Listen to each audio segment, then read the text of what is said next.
Well, gun control is in focus on the Front Range tonight. City leaders in Boulder, Superior, and Lafayette and Louisville all considering new gun ordinances. We start with Boulder, where the City Council tonight passed several ordinances, including a ban on the sale of possession of assault weapons, a ban on magazines containing more than 10 rounds, and raising the age to purchase a gun to 21. Denver 7's Rob Harris listening in to tonight's meeting and joins us live in the newsroom. Rob?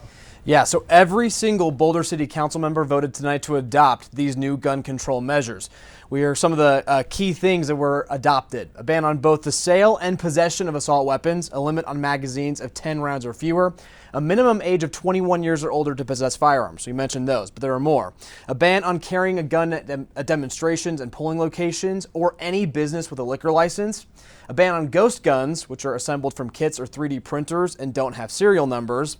A requirement that gun shops post signs describing the danger of guns in both English and Spanish, and a 10-day waiting period after a background check to buy a gun.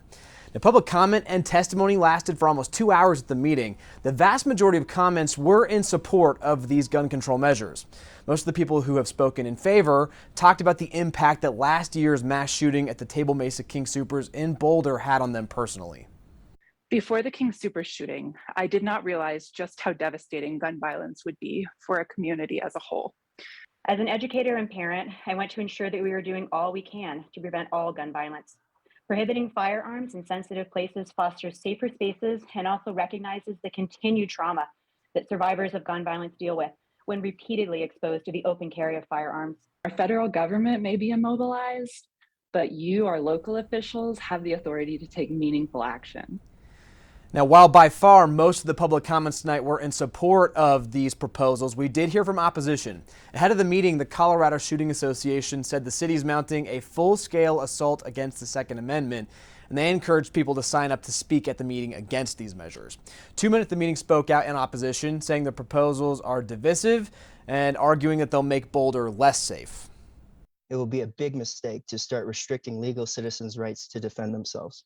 Far more lives are saved each year by guns than taken by guns. Everything you guys are voting on tonight is just virtue signaling. In case you guys forgot, criminals don't obey laws. Now, it wasn't just Boulder residents who spoke out at the meeting tonight. Congressman Joe Neguse also sent a video address supporting the passage of these proposals. And with the adoption of these ordinances, Boulder joined Louisville today in passing gun control measures. Shannon. All right, Rob, thank you very much for that.